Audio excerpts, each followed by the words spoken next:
Tollywood director Ram Gopal Varma ముందస్తు bail పిటిషన్పై హైకోర్టులో తాజాగా విచారణ జరిగింది. ఏపీలో తనపై నమోదైన కేసులను కొట్టివేయాలని ఆయన ఇప్పటికే హైకోర్టుకు వెళ్లిన విషయం కూడా తెలిసిందే. తనపై కావాలనే కేసులు పెడుతున్నారని పలు ఆధారాలతో న్యాయస్థానాన్ని ఆయన ఆశ్రయించారు. దీంతో వారం క్రితం వర్మకు ఊరట కల్పిస్తూ హైకోర్టు ఆదేశాలు జారీ చేసింది. వర్మపై ఎలాంటి చర్యలు తీసుకోకూడదని పేర్కొన్న విషయం కూడా విదితమే. తాజాగా వర్మపై ఏపీ ప్రభుత్వం కౌంటర్ దాఖలు చేసింది. ఈ కేసు సందర్భంగా కోర్టులో ఈరోజు విచారణ జరిగింది.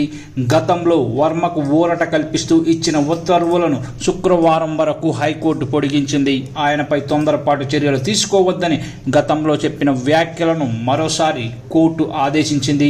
వర్మ ముందస్తు బెయిల్ పిటిషన్పై న్యాయస్థానంలో రేపు విచారణ జరగనుంది. సోషల్ మీడియా పోస్టుల వ్యవహారంలో ఏపీ పోలీసులు నమోదు చేసిన కేసుల్లో వర్మ ముందస్తు బెయిల్ కోరుతూ హైకోర్టులో పిటిషన్ దాఖలు చేశారు. ప్రకాశం జిల్లా మద్దిపాడు పోలీస్ స్టేషన్లో వర్మపై కొన్ని రోజుల క్రితం కేసు నమోదైన విషయం తెలిసిందే.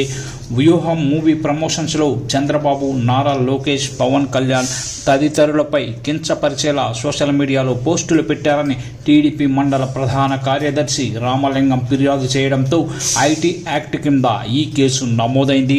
ఆ తర్వాత ఏపీలో సుమారు 9 జిల్లాలలో వర్మపై కేసులు నమోదయ్యాయి.